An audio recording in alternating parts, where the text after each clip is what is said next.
रसूलुल्लाह सल्लल्लाहु अलैहि वसल्लम का फरमान है माह शाबान के ताल्लुक़ से, उसामा बिन ज़ैद रज़ियल्लाहु अन्हु फरमाते हैं, बल्कि रज़ियल्लाहु अन्हुमा, उसामा भी सहाबी हैं, उनके वालिद ज़ैद तो रसूलुल्लाह सल्लल्लाहु अलैहि वसल्लम ने अपना मुँह बोला बेटा बनाया हुआ था, अल्लाह इन दोनों से राज़ी हो। वो फरमाते हैं कि मैंने रसूलुल्लाह सल्लल्लाहु अलैहि वसल्लम से पूछा कि ये अल्लाह के प्यारे नबी सल्लल्लाहु अलैहि वसल्लम, आप जितने शाबान में रोज़े रखते हैं उतने दूसरे महीनों में नहीं रखते, बहुत कसरत से बहुत ज़्यादा रखते हैं, क्या वजह है इसकी?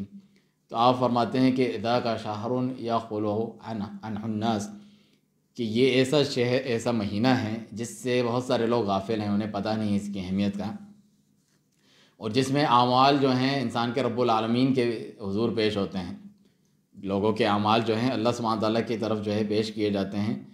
वह अना उहिब्बु, और मैं पसंद करता हूँ, आई अन तुरफ़ा अमली, मेरे अमाल अल्लाह ताला के हुजूर पेश किए जाएँ, वह अना साइमुन, जबकि मैं रोज़े की हालत में हूँ। रोज़ा तो एक ऐसी इबादत है, इसमें तो इखलास भी बहुत है, किसी को पता नहीं, और ये चलता जाएगा, यानी जितने घंटे का रोज़ा है, बाकी इबादतें तो नमाज आपने 5-10 मिनट पढ़ी ख़त्म हो गई, और दूसरा अल्लाह का ज़िक्र किया पूरा हो गया, लेकिन रोज़ा तो एक चलती हुई इबादत है। जब भी अमल मेरा पेश किया जाएगा, किस हालत में था बंदा, एक इबादत में था, बड़े अफजल इबादत में, रोज़े की इबादत में। रोज़ा वो अफजल इबादत है कि रसूलुल्लाह सल्लल्लाहु अलैहि वसल्लम का फरमान है कि अल्लाह ताला फरमाता है अस्सौमु ली व अना अज्ज़ी बिही, कि तमाम अमाल का अल्लाह ताला ने फ़रिश्तों को बता दिया, इसका इतना अजर, इसका इतना अजर। 10 गुना तो मिनिमम है ही है, 700 गुना भी अल्लाह ताला बढ़ा के और उससे भी ज़्यादा फ़रिश्तों को बता दिया है। तो रोज़ा कितना अजीम होगा कि जिसका अजर भी नहीं बताया कि मेरे लिए हैं और मैं ही इसका अजर व सवाब दूँगा। इसके लिए पूरा एक दरवाज़ा बाबुर रयान के नाम से जन्नत में मखसूस कर दिया गया। तो कितना अजीम और अफजल अमल होगा कि उसने, अल्लाह सुब्हानहू तआला उसकी वजह भी बयान करता है कि अपना खाना पीना शहवात मेरी खातिर उसने छोड़ दिया।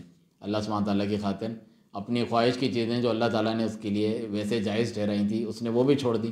तो कितना ज़्यादा वो अल्लाह सुब्हानहू तआला से मोहब्बत करता है। इसका मतलब ये दलील है कि दुनिया की जितनी चीज़ें हैं, लज्जतें हैं, ऐसी भी चीज़ें जो मेरी ज़िंदगी के लिए ज़रूरी हैं, खाना पीना, कि अल्लाह सुब्हानहू तआला मुझे उससे भी ज़्यादा अज़ीज़ और महबूब है, मेरा रब, मुझे पैदा करने वाला, कि मैं ये चीज़ें भी उसकी खातिर छोड़ने को तैयार हूँ। इससे नफ्स का तज़किया और सफाई होती है।